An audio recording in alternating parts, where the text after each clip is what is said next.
And para tubusin tayo sa ating mga pagkakasala. Amen mga kapatid?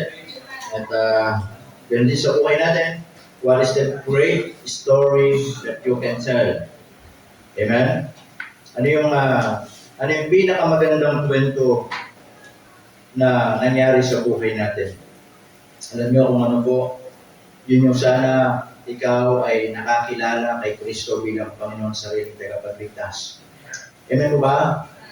Yung ikay maging mayaman, hindi yun ang pinakamagandang kwentong mangyari sa buhay mo.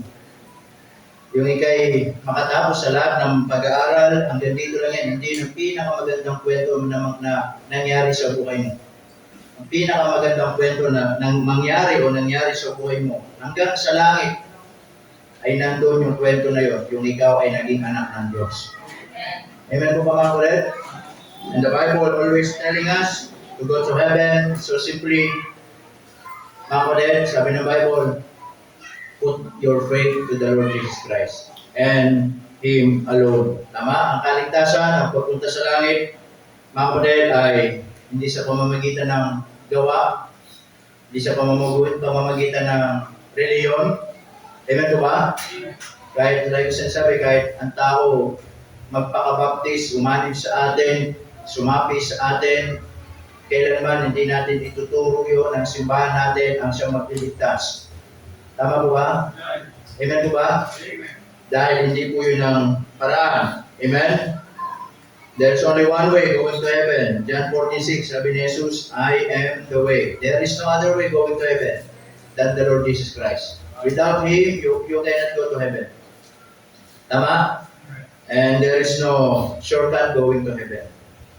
There is no alternative way going to heaven. There is only one way. Tama? And that is the Lord Jesus Christ. I am the truth. Siya yung katotohanan. Sabi, siya yung buhay. Walang sino man ang paroroon sa Ama, kundi sa pamamagitan ko. Amen ba? Kaya yun ang pinakamagandang bagay na pwedeng maging kwento ng buhay ng isang tao dito sa mundo. Yung siya ay alam niya sa sarili niya, tinanggap niya si Jesus sa kanyang buhay.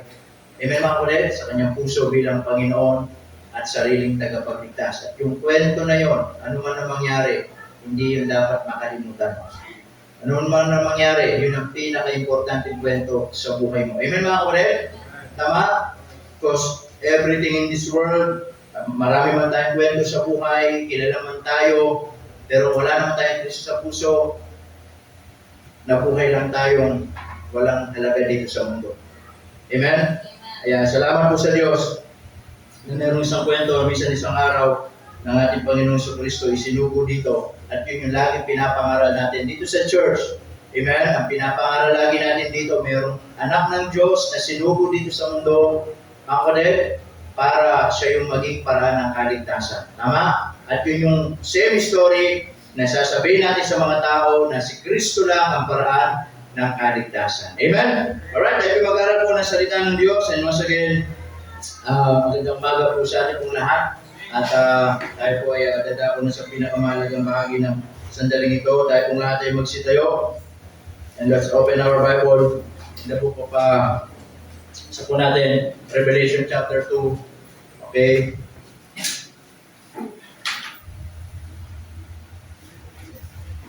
Okay, Revelation chapter 2. Okay, in verse 1 hanggang 4. So dito, in the book of Revelation, in chapter 2 nito ay pinapakilala yung 7 churches, iba't iba mga churches.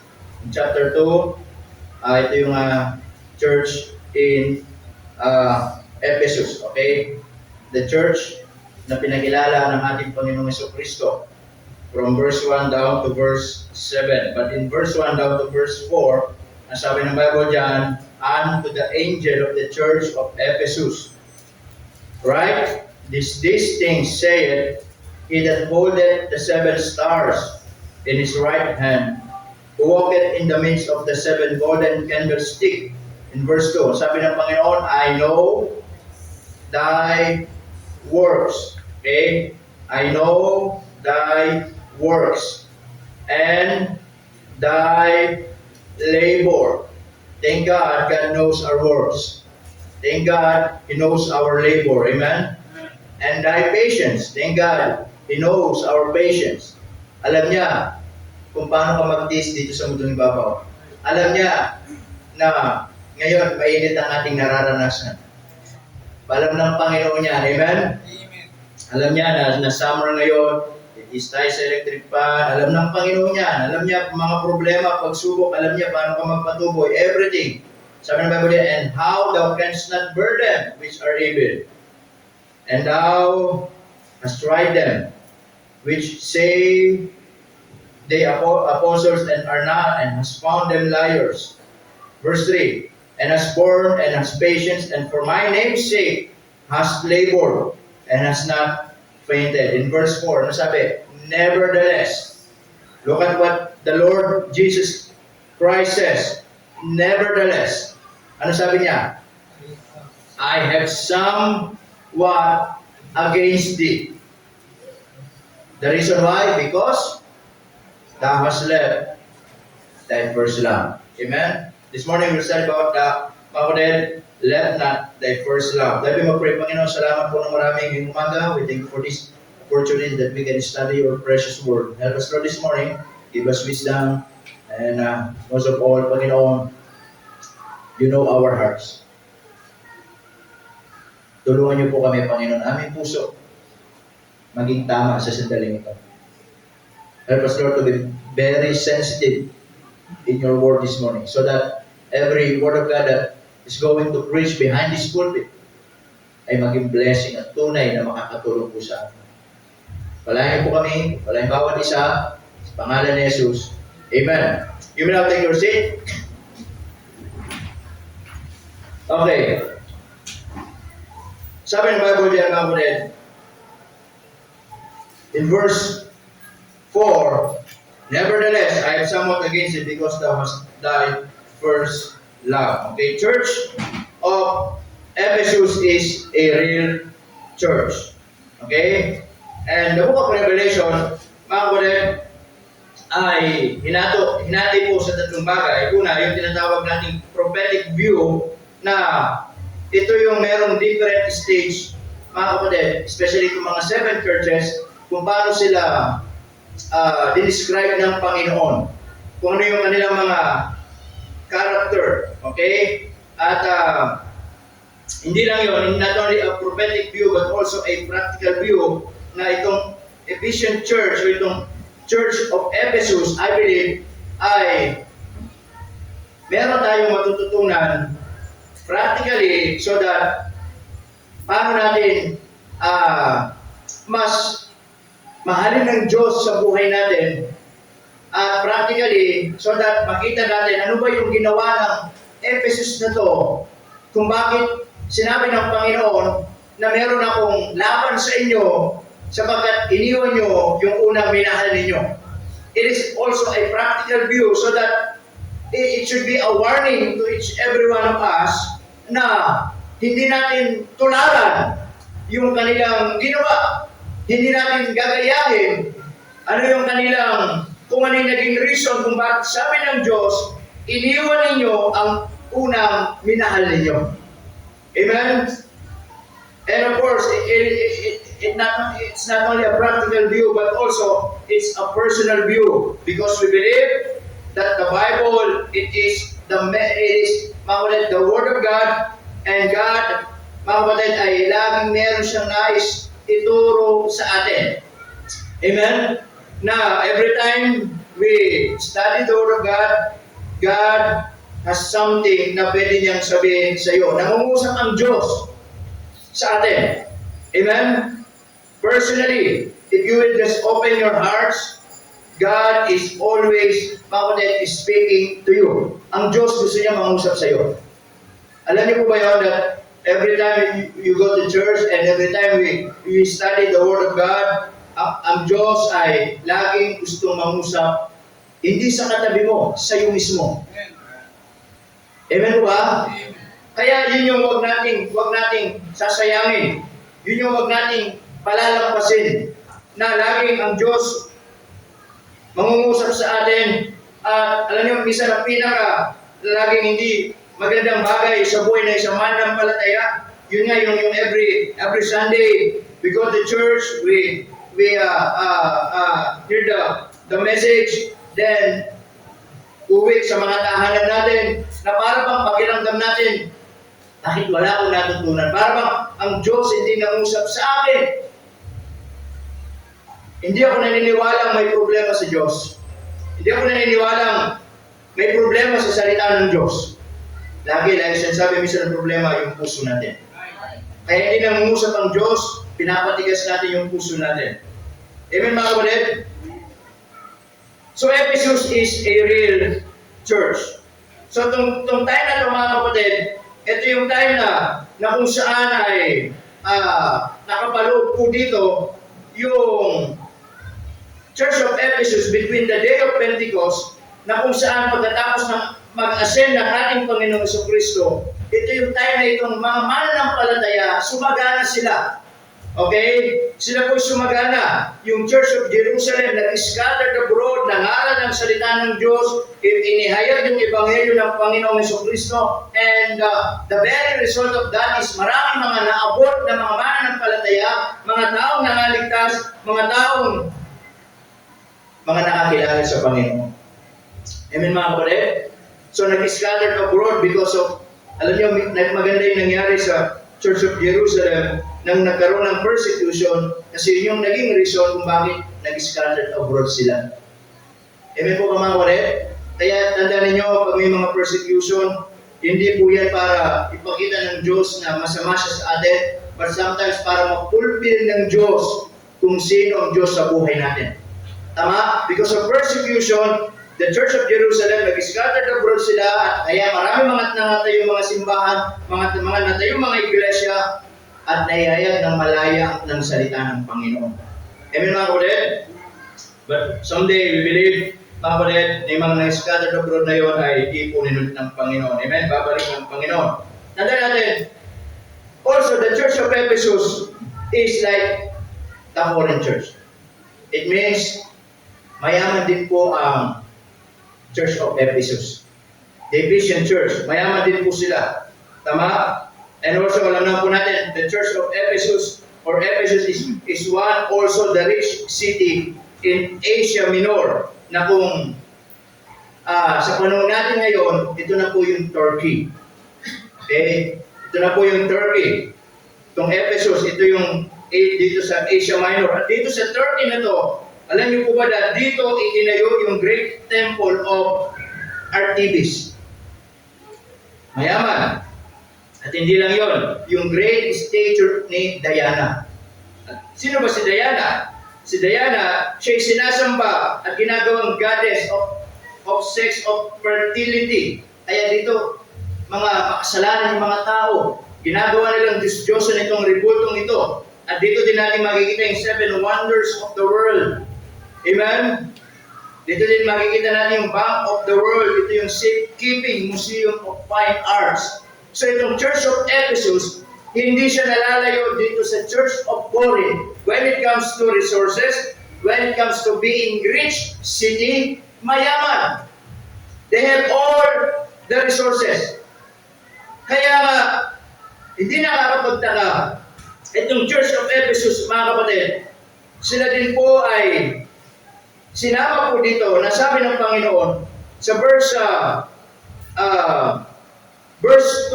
1 of chapter 2, nasabi diyan, unto the angel of the Church of Ephesus write these things, he that beholdeth the 7 stars in his right hand, who walketh in the midst of the 7 golden stick. In verse 2, I know thy works and thy labor. Now, ano bang nangyari dito sa Church of Ephesus? Una, let us look their reputation. Okay? Their reputation. Ano ba yung katatayuan ng iglesia ng Ephesus na to, ng Ephesians Church, kung paano ito pinakilala ng Panginoong Jesucristo? Okay? Sa verse 2 and 3, anong sabi dyan? And I know thy works and thy labor and thy patience. Makikita po natin kung bakit yung sa kabila ng kanilang reputation, makikita natin that this church is a commendable church. It is a commendable church. You know that the church of Ephesians and Corinth, magkapares sila ng, kaya pares silang sagana sa lahat. When it comes to riches, kayamanan, resources. But in service, magkaiba sila.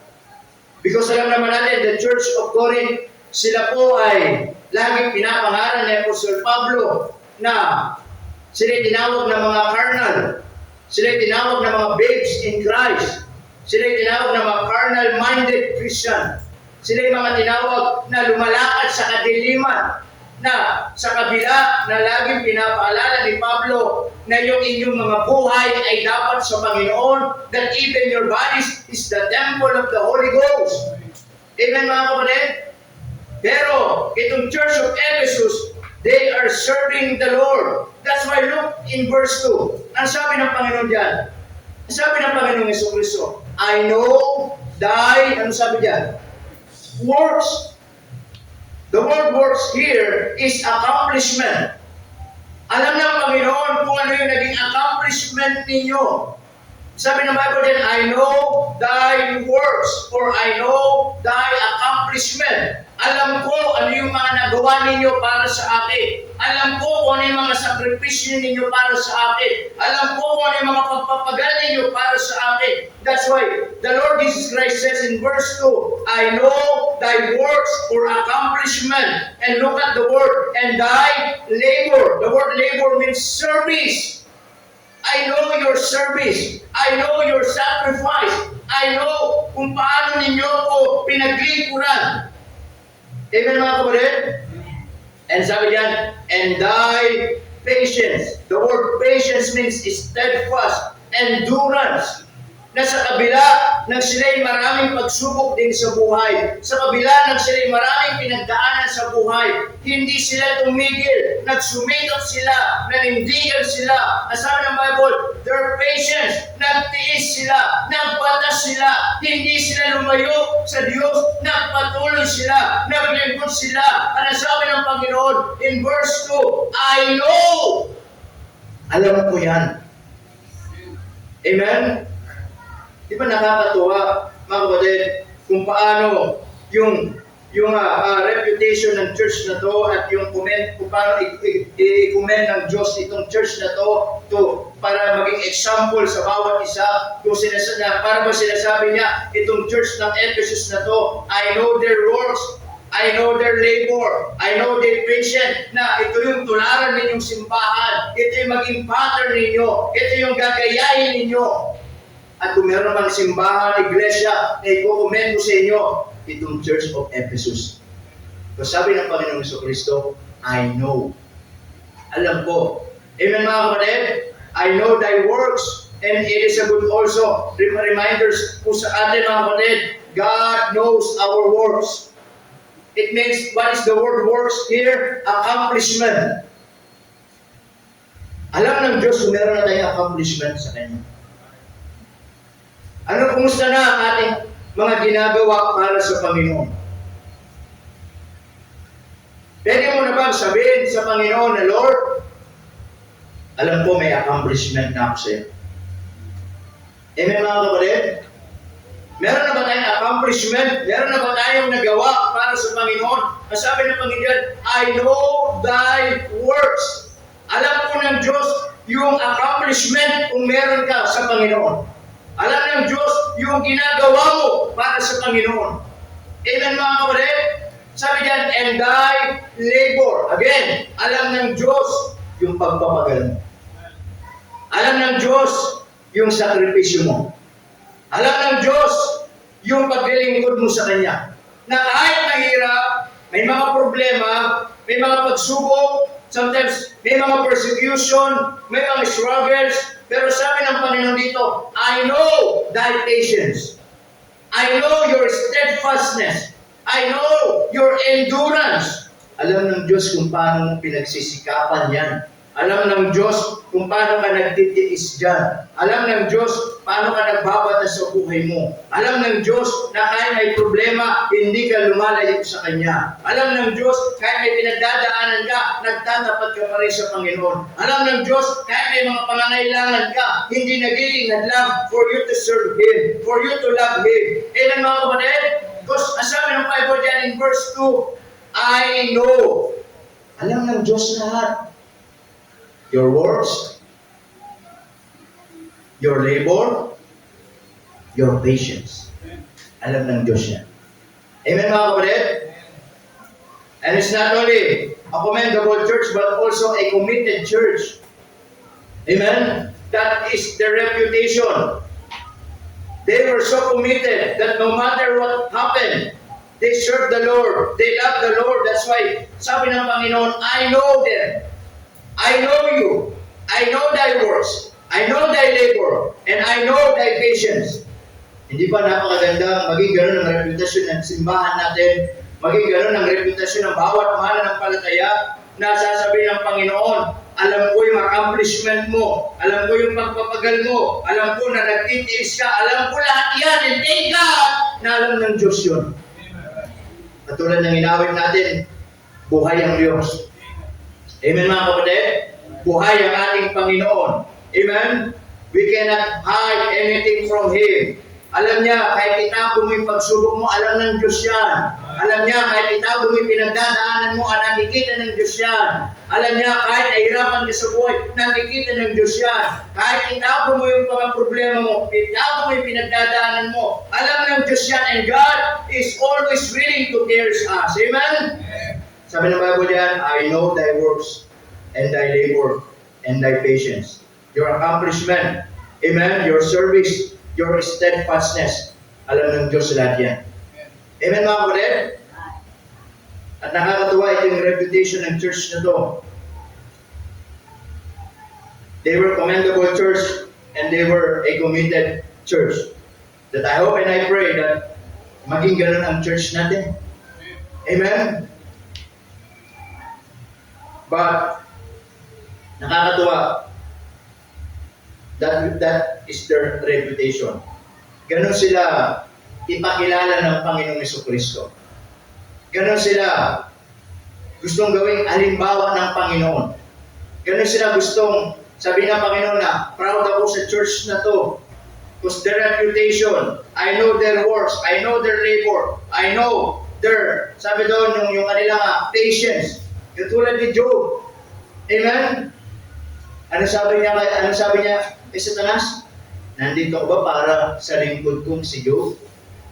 Amen mga kapatid?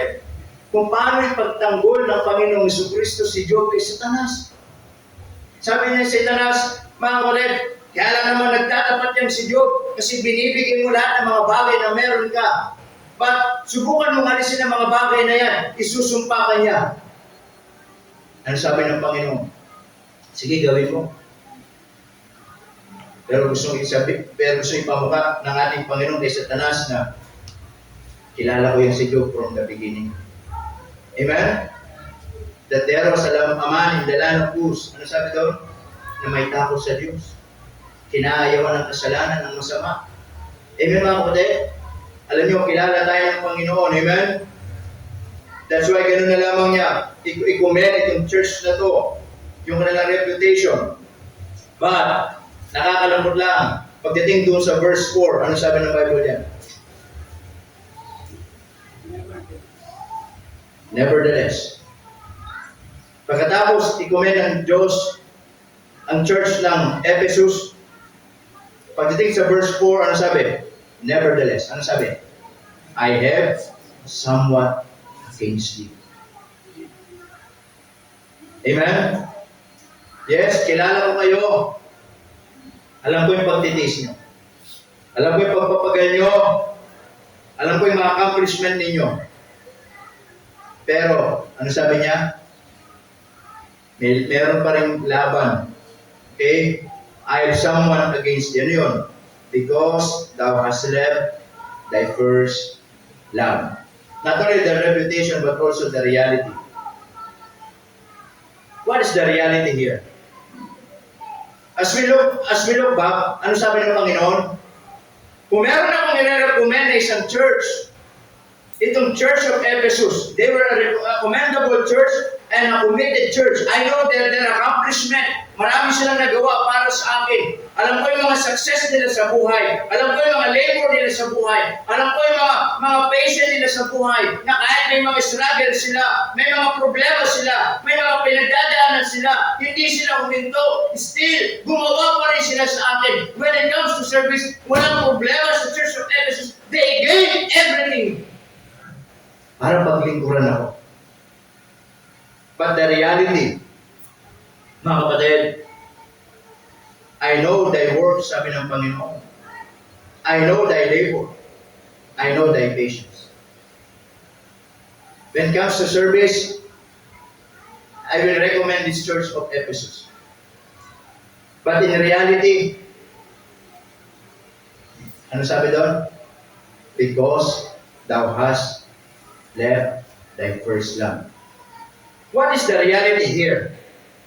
The reality, mga kapatid, na itong mga mananampalatayang ito, after the Lord commend them, give them a nice reputation, but pinakita ng Panginoong dito, mga kapatid, yung realidad. Alam niyo kung ano yung realidad? Na itong simbahan dito, they are just after the reputation, they are just after na i-commend sila ng Panginoon, they are just after na makilala sila, na magaling kami, marami kaming ginawa, naglingkod kami, nagbata kami, nagtiis kami, nagsabi doon, marami kaming accomplishment sa Panginoon, at maganda pong marami accomplishment sa Panginoon. But the reality, pinakita ng Diyos, they are doing something sa Panginoon na hindi na nila mahal ang Panginoon. Kaya pinamukha sila ng Panginoon, di ba? Sabi ng Panginoon, oo, alam ko yung accomplishment nyo. Alam ko yung sakripisyo ninyo. Alam ko yung patient ninyo. Pero the reality, wala ang puso ninyo sa akin. That's the reality. Na sila'y maraming accomplishment, pero malayo ang puso nila sa Diyos. Marami silang ginawang maglilingkod, malayo naman ang sarili nila sa Panginoon.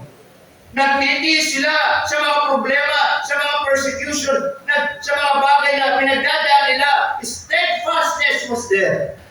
Pero malayo ang puso nila sa Panginoon. Amen, mga kapatid?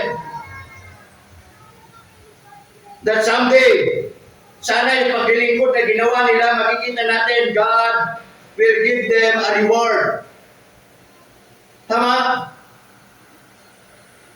Kasi sabi ng Bible in Hebrews chapter 6 in verse 10, mga kapatid. Hebrews chapter 6 in verse 10. Ang sabi ng Panginoon dyan, in verse 10, for God is not unrighteous to forget, ano sabi? Your work. Do you know what is the word here again? Accomplishment. And labor. Ano sabi? Of love. Nakita ninyo? Labor of love. Yun yung naging problema sa Church of Ephesus. They labor, but without love. They just doing something na walang pagmamahal. They just serving the Lord na hindi nila mahal ng Panginoon. Amen, mga kapatid? Na gumagawa sila sa Panginoon, umaawit sila sa Panginoon, they're trying their best para mapasagan ang Church of Ephesus, mapadami yung mga miyembro, maging okay sila sa Panginoon, at nakita naman ng Diyos yun, yung kanilang accomplishment, magandang building, accomplishment, maraming miyembro, accomplishment, malaki na yung offering nila, accomplishment, pero sabi ng Panginoon, mga kapatid, lahat ng yan, ginawa niyo na hindi na malayo ng puso ninyo sa akin. Yes, someday, listen to me, someday, marami man tayo maging accomplishment. Marahil, darating ang araw, bigyan tayo ng Panginoon magandang gusali. Maraming miyembro. Baka dumating ang araw, yung offering natin, linggo-linggo, 1 milyon ang kada linggo. But lahat ng bagay na yun, nakikita ng Diyos. Alam, nakikita naman ng Diyos lahat eh. Alam niya yung pagpapagal mo. Alam niya yung pagpunta mo sa church, isang sakripisyo sa iyo. Alam niya na nandito ka, umaawit ka. Alam niya na naglilingkod ka. Alam niya na binibigay yung best mo. Alam niya na gusto mo magkaroon ng accomplishment para sa Kanya. Pero lahat ng yun, mga kapatid, not only the reward, but also makikita natin the regret someday. It will become a regret to us. Bakit? We're just expecting a reward in heaven. Pero imbis na reward, regrets ang makikita natin. Bakit? Because gumagawa na pala tayo, gusto natin ng accomplishment, gumagawa tayo ng paglilingkod, pero ang totoo, malayo ang puso natin sa Panginoon. Amen mga kapatid? How many of you pupunta sa church na tama ang puso? How many of you pupunta rito awit sa Panginoon na tama ang puso? Baka pupunta tayo sa church, mali pa yung puso natin. Pupunta tayo sa simbahan, mali pa yung motibo natin. Pupunta tayo sa simbahan for the sake, present ako. For the sake na makita ka ni pastor. Pupunta ka sa church, kasi kailangan kong umawit sa Panginoon. Kailangan kong tumugtog. Kailangan kong umawit sa choir. Kailangan kong umupo. Kailangan nandito ako. Pero ang puso natin hindi tama at malayo sa Diyos. Yes, alam ng Diyos lahat ng ginagawa mo. But the reality is this. Wala lahat yan. Amen mga kapatid? Amen. Yan sabi ng Panginoon, I know your works, praise the Lord for that. Ginawa niyo lahat, praise the Lord for that. I know thy labor, naglingkod kayo, praise the Lord for that. I know your, sabi doon, patience, nagbata kayo kahit may mga pinagdadaanan kayo, praise the Lord for that. But the reality is this, sabi niya, I have somewhat against thee. Ano sabi doon? Because thou hast left thy first love. Amen? Iniwan ninyo yung una ninyong inibig. Sino yun? Ang Panginoong Jesucristo. Amen mga kapatid? Yan ang nakakalungkot sa buhay ng maraming mga Kristiyano, maraming mananampalataya, nakakalimutan na sino yung unang dapat iibigin natin at sino yung unang umibig sa atin. Sabi ng Bible in 1 John chapter 4 verse 19 mga kapatid, we love Him because He first loved us. Amen? Una tayo minibig ng Diyos and God is expecting us after we got saved, mahalin natin ang Panginoon. Mahalin natin yung tagapagligtas natin. But because sometimes of busyness in life, nawawala na yung pagmamahal natin sa Panginoon. Minsan mas mahal na natin yung trabaho natin kaysa sa Panginoon. Minsan mas mahal na natin yung personal natin ginagawa kaysa sa Panginoon. Minsan mas mahal na natin yung pag-aaral natin kaysa sa Panginoon. That we have a lot of time in many things in life, but when it comes to the Lord Jesus Christ, wala na tayong oras, wala na tayong panahon, and then sasabihin natin, mahal natin ang Panginoon. Sino magsasabi dito mga kapatid na kaya nating lukoy ng isip ng Panginoon? Amen mga kapatid? Yes, nandito ka ngayong umaga, pero hindi ka pwedeng magpanggap sa Diyos. Amen mga kapatid? That's the reality. Praise the Lord of the reputation na kinumen ng ating Panginoon. Sabi ng Bible dyan, I know thy works, I know thy labor, I know thy patience. Alam niya yung pagpapagaling nyo, alam niya yung mga pagsisikap ninyo, sabi ng Panginoon. They were committed. But the reality, gumagawa na pala sila na hindi na nila mahal ang Panginoon. And do you think yung paggawa ng isang bagay na hindi na mahal ang Panginoon, gagantimpala ng Diyos? Just think about that. Ulitin ko, tingin niyo ba yung paggawa natin ng isang bagay na wala ng pagmamahal sa Panginoon ay gagantimpala ng Diyos? Hindi po. God is not unrighteous to forget your work and labor of love. Ang Diyos hindi liko o hindi siya nakakalimot o kumakalimot. Sabi nga, sa pagpapagal mo, alam ng Diyos yan. Kaya nga sabi ng Diyos, I know thy works. I know thy accomplishment. Alam ko lahat ng ginagawa mo para sa akin. Pero kung yan ay may love o wala. Amen mga kapatid? So that is the reward. Amen? So they're expecting maybe a reward someday. Amen mga kapatid? But the reality, imbis na reward, mapapalitan ng regrets. Pagsisisi. Tama mga kapatid? Na marami mananampalataya, nag-expect ng reward. Pero baka sa langit walang reward. Amen ba? That's why, make sure, when you do something for God, do it with love. Kung maglilingkod ka rin naman, maglingkod ka ng may pag-ibig. Kung aawit ka din naman, umawit ka na mahal mo ang Panginoon. Kung magbibigay ka din naman, magbigay ka na mahal mo ang Panginoon. Kung pupunta ka din naman sa church, pupunta ka sapagkat mahal mo ang Panginoon. Kung tutugtog ka sapagkat mahal mo ang Panginoon. Kung aawit tayo din sa choir, aawit tayo sapagkat mahal natin ang Panginoon. Ano mang bagay gagawin natin sa Diyos, gagawin natin sapagkat mahal natin ang Panginoon. Sapagkat kung yan ay wala ng pagmamahal, yung pwede kang mga kapatid, pwede kang umawit, pero wala ng pagmamahal. Amen mga kapatid? You're just unperformant. Awit lang, pero walang pag-ibig. Amen mga kapatid? Sana ganoon din po sa iglesia natin mga kapatid.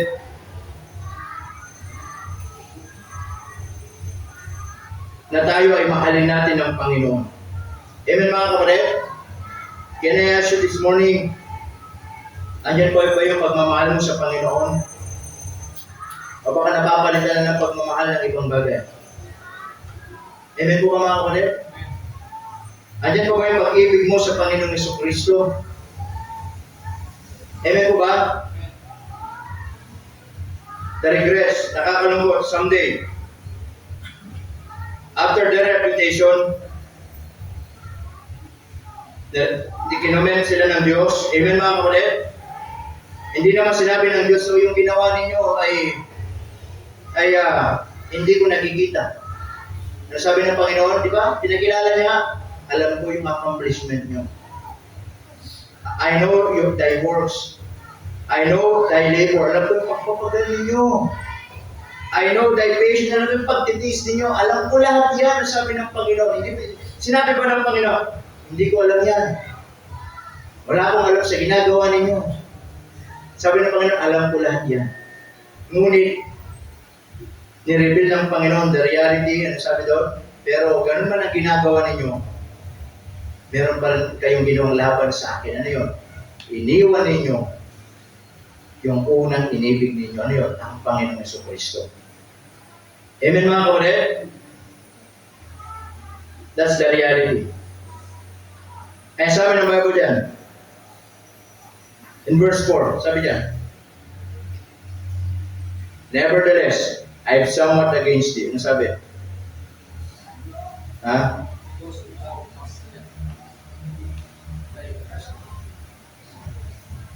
Because thou hast left thy first love. Amen? Do you still love the Lord? Amen mga kapatid? And lastly, not only the reality, but also in verse 7, ang sabi niya, he that hath an ear, ano sabi? Let him hear. What the Spirit said unto the churches, to him that overcometh, will I give to it of the tree of life, which is in the midst of the paradise of God. But I want you to take note the word, he that hath an ear, let him hear. Amen? Sabi ng Panginoon, kayong mga may tenga, pandinig, makinig kayo. Tama mga kapatid? Not only the reputation and reality, but also lastly, makita natin the star. Okay? Kasi sabi ng Panginoon sa verse 7, he that hath an ear, let him, ano sabi doon? Hear. Kayong may mga tenga, makinig kayo. Amen? Now, Sinasabi ng Panginoon dito, yes, their reputation was there, but the reality, iniwan nila yung pag-ibig, iniwan nila yung unang inibig nila, and that is the Lord Jesus Christ. But it's not too late to come back. It's not too late to return our first love. It's not too late to restart. Amen? Kaya minsan, mga kapatid, maraming mga mananampalataya na hindi nakakapag-restart ng kanilang buhay pananampalataya o hindi nakakabalik sa Panginoon sapagkat may mga tenga ayaw makinig. Amen mga kapatid? May mga pandinig, may mga tenga ayaw makinggan yung mensahe ng Diyos sa buhay natin. That's why the book of Revelation is a personal view, God's message to you. That if you, mga kapatid, doon sa point ng buhay mo ngayon, na alam mo, na ipapapalit mo na ang Panginoon sa ibang bagay, then it is time for you to restart your life, to restart your heart, to return to the Lord. Amen mga kapatid? May tenga tayo, makinig tayo. Because God is always giving us many chances para mapaglingkuran natin siya. Amen mga kapatid? Itong Church of Ephesus, sabi ng Panginoon sa kanila, I know thy works, I know thy labor, I know thy patience. Yun yung kanilang reputation. Pero Panginoon, pinakita niya yung realidad ng ginagawa nila. Sapagkat gumagawa na lang sila dahil sa kakayanan nila.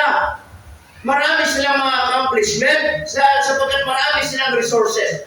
Marami silang pera. Marami silang gumagawa. Gumagawa sila, dumidepende na lang sa sarili nila without the love of the Lord Jesus Christ. Minsan, baka dumarating sa punto ng gano'n na tayo. Gumagawa na lang tayo kasi kaya natin. Gumagawa na lang tayo kasi meron tayo.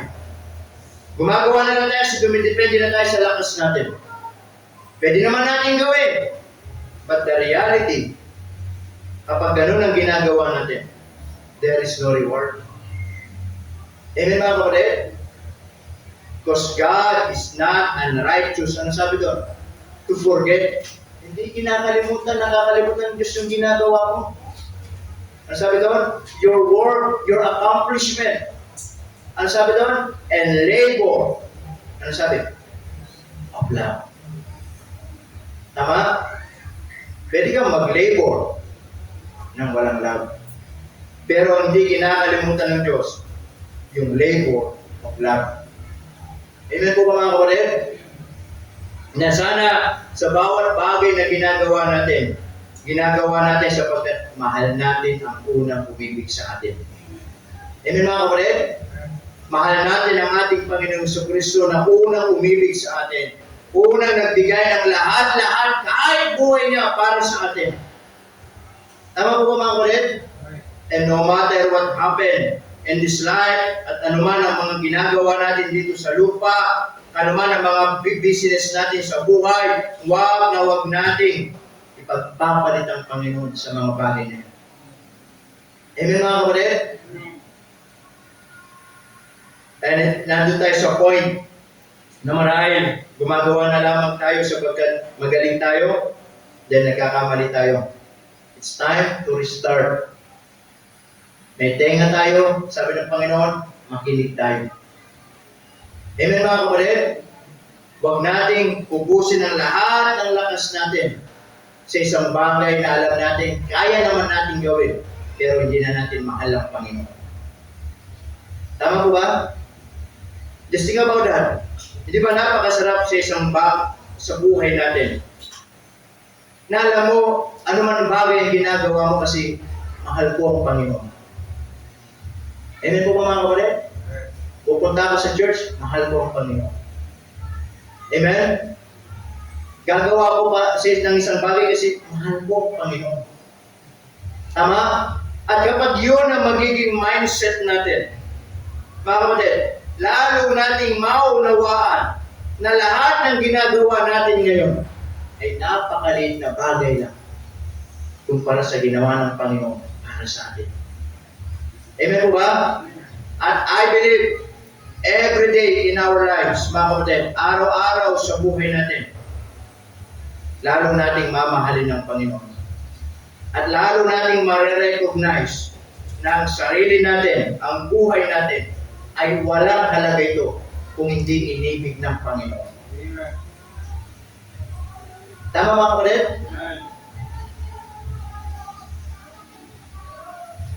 Sabi ng Panginoon, I know thy works. Can I say this morning, God knows, mga kapatid, yung works ng Ephesus o yung accomplishment. Ang tanong ngayong umaga, meron ka na bang accomplishment sa Panginoon? Tama ba? Ilang taon ka ng Kristiyano? Meron ka na bang masabing accomplishment ko para sa Panginoon? Amen mga kapatid? Tama po ba mga kapatid? Ano yung mga accomplishment natin sa buhay? Nakapag-aral ako, accomplishment. Nakapagtapos ako, accomplishment. Nakapagtrabaho ko na maganda, accomplishment. Praise the Lord for that. Pero pinag-usapan, ano na yung accomplishment mo para sa Panginoon? Amen po ba mga kapatid? Just think about that. Hindi ba napakaganda? Kung ikaw, bawat isa sa atin, we will ask the Lord and pray to the Lord that, Lord, before I die, I want personal accomplishment to you. Amen po mga kapatid? Again, lahat ng achievement, lahat ng mga titles, dito lang yan sa lupa. Hindi natin madadala sa langit. That's the reality. Amen mga kapatid? May bahay ka, iwan mo lang din naman yan eh. Papamana mo sa asawa mo. Pag namatay ang asawa, papamana mo sa anak mo. Pag marami anak, pag-aawayan pa. Diba? The point is this, lahat ng bagay na meron tayo dito sa lupa, the reality is this, hanggang dito lang. Hindi natin madadala, hindi natin kailangan niya sa langit. Tama? Ang kailangan nating madala doon sa langit ay yung paglilingkod natin dito ng totoo para sa Panginoon. Dahil doon, when we face the Lord, face to face, amen? At the judgment seat of Christ, individually, haharap tayo sa Kanya, magbibigay tayo ng pagsusulit. At doon, ipagbibigay sulit natin.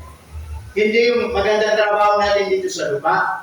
Hindi yung mga marami tayong na-invest dito. Hindi yung marami tayong pera dito sa lupa. Hindi yung magbibigay sulit natin. Ang ipagbibigay sulit natin, kung ano yung mga naging accomplishment natin para sa Panginoon nung nabubuhay pa tayo. And whether, listen, yes, may accomplishment. But the question is this, katulad ng Church of Ephesus, they have accomplishment. Pero walang pag-ibig. Walang gantimpala. Amen po ba? Yung mga bagay na accomplishment natin na iharap natin sa Diyos, ipagbibigay sulit sa Panginoon, ipapadaan doon sa apoy. Ano sabi ng Bible? Kapag nasunog, wala. Pag nanatili, may gantimpala. Bakit? Kasi may pag-ibig. Amen mga kapatid? I just want you to understand very carefully na ang buhay dito sa lupa, hindi lang patungkol sa mga bagay dito sa mundo ito. Ang buhay dito sa lupa ay patungkol din sa buhay doon sa eternidad. Dahil pagkatapos ng buhay dito, doon tayo susunod. Doon itutuloy natin ang totoong buhay doon sa eternity. Naunawaan niyo mga kapatid? That even this life, katawan, dito lang sa lupa. Doon ang tunay na buhay sa kabilang buhay. Ang tanong, anong ihaharap natin sa Panginoon? Amen mga kapatid? That's why, not only the reputation and also the reality, now, kung nandun tayo sa point na ganun tayo sa Church of Ephesus, God is so gracious to us, amen? Always giving us so many chances to restart our service. Na marami nag-labor tayo, pero walang love, then let us start our Now, let us labor with love. Meron tayong mga works na ginagawa sa Panginoon, accomplishment, pero marahil walang love. Ngayon, gumawa tayo ng may mga accomplishment ng may pag-ibig. Amen mga kapatid? So that someday, in heaven, makikita ng Panginoon na yung ginawa natin ay may katotohanan sa buhay po natin. Amen? Kaya sabi po ng Bible again, in verse 4, nevertheless, I have somewhat against it because thou hast left thy first love. Kumusta na po ang ating first love? Our first love, not our spouse, but the Lord. Amen mga kapatid? Huwag mong ipagpapalit ang Diyos kahit sa asawa mo. Mas mahalaga pa rin ang Panginoon. Amen mga kapatid? So yung first love natin, both spouse, the Lord must be our first love. Tama po ba mga kapatid? At kapag yun na-realize natin, it is easy for us to love each other. Amen po ba mga kapatid? So now, kung sa po ang ating first love, ang Panginoon, inaiwan na ba natin siya? Naipagpapalit na ba natin siya? Di na ba natin siya nabibigyan ng importansya sa buhay natin? You need to restart your love. Unahin mo ngayon ulit siya. Matutunan mo ulit mahalin ang Panginoon sa lahat ng bagay. Again, matutunan mong mahalin ang Panginoon sa lahat ng bagay. Hindi sa ilang bagay lang. Hindi sa piling bagay. Sa lahat ng bagay. Sapagkat siya yung unang nagmahal sa atin. Amen? Siya yung unang nagmahal sa atin. Let not thy first love, the reputation, the reality, verse 7, yung mga may tenga, makinig. You need to restart. Amen po ba mga kapatid? Because if you don't want to listen, someday, gawin mo lang ang ginagawa mo na wala ng pag-ibig. You're just wasting your strength. Wasting your resources. Wasting your time. Na akala mo someday marami na tayong accomplishment. Pero in heaven, masusunog lang pala lahat yun. Bakit? Hindi totoo mga pinagagawa natin. Hindi ba napaganda? Magagawa na rin naman tayo ng isang bagay para sa Panginoon. Gawin mo na ng may katotohanan. Amen? So let not die first love. So Lord, stand up please.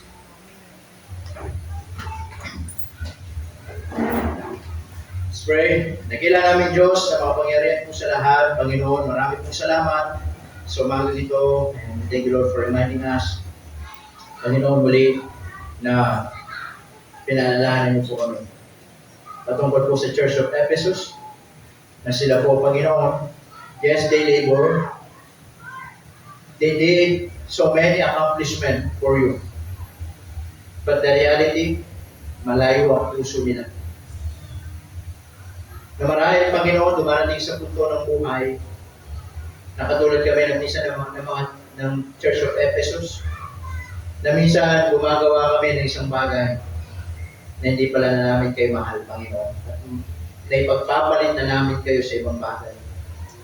Kaya, Panginoon, tulungan niyo po kami sa umaga nito.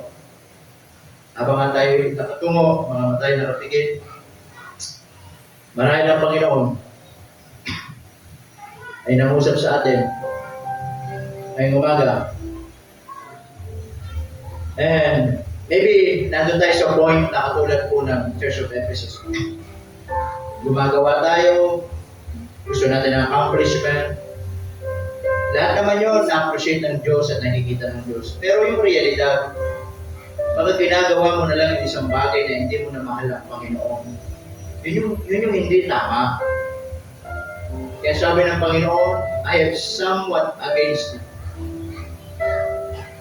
Iniwan ninyo yung unang nagmahal sa inyo. Iniwan nyo na ako. Masyado na kayo naging busy sa ginagawa ninyo. Masyado na kayo naging busy sa mga bagay na naipagpalit nyo na ako. Masyado na kayong nakafocus sa mga bagay na yan na nakakalimutan nyo na yung unang umibig sa inyo. And that is the Lord Jesus Christ. It's time to restart. Maybe this morning God is speaking to you. Why don't you come and pray to the Lord? Just search your heart this morning. Lord, search my heart. Forgive me. Patawarin mo ako, Panginoon. Na minsan, maraming pagkakataon sa buhay ko na ipagpapalit ko na pala kayo. Yes, Lord. Marami akong ginagawa para sa iyo. Nag-i-involve ako sa lahat ng bagay. But the reality, alam mo sa sarili mo,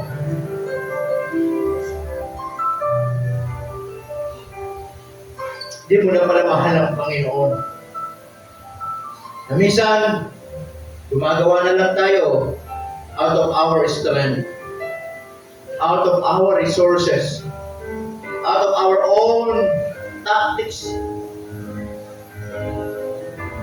Gumagawa na lang tayo out of our own wisdom. Pero hindi na pala dahil mahal ko na ang Panginoon. It's time to search our heart this morning. Na marahil nawawala na yung pag-ibig mo sa Panginoon ngayong umaga. Why don't you restart your life, restart your heart, restart your service, restart your labor, restart your patience. It is not too late for you to serve Him na may katotohanan ngayong umaga. Amen? Because the reality, di natin pwedeng pagtakpan ng Diyos. Di natin pwedeng makapagtago tayo sa Panginoon. Na hindi natin pwedeng ipamukha, Panginoon, marami na akong nagawa, marami na akong accomplishment. Yes, God knows it. Alam ng Diyos yan. Pero alam din ng Diyos kung hindi totoo sa puso mo. Na minsan, maraming pagkakataon sa buhay natin. Hindi na natin mahal ang Panginoon.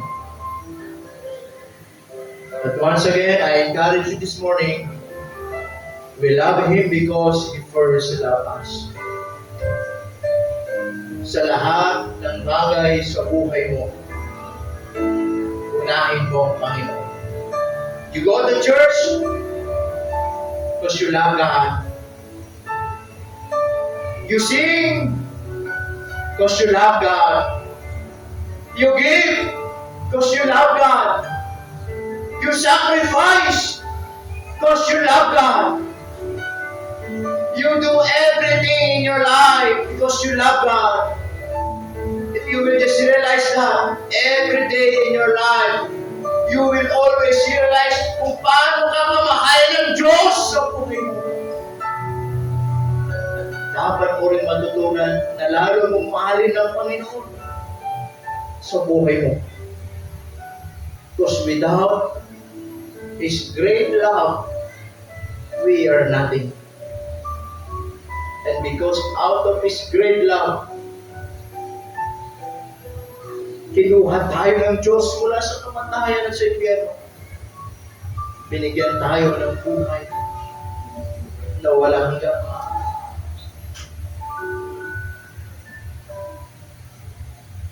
It's not too late. You need to restart your heart this morning. Panginoon. Ilang Diyos, salamat po ng marami sa umaga nito. We thank you for reminding us for the Church of Ephesus. Yes, it is a good thing to know that they have a lot of accomplishment. They did so many accomplishments. But it's that to know that iniwan nila yung first love nila, and that is your Lord. Tulungan niyo kami, Panginoon, na hindi lang kami makagawa ng mga accomplishment para sa inyo, but lahat ng ginagawa namin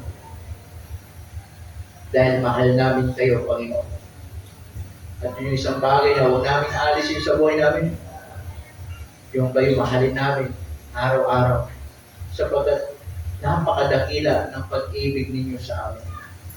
Nang dahil sa pag-ibig ninyo, lahat nagbago sa buhay po namin, Panginoon. Salamat po na marami. Pagpalain niyo kami sa pangalan ni Jesus. Amen. Amen. Praise the Lord. You may take your seat. Okay. Alright, so as we continue, so again, as I mentioned kanina,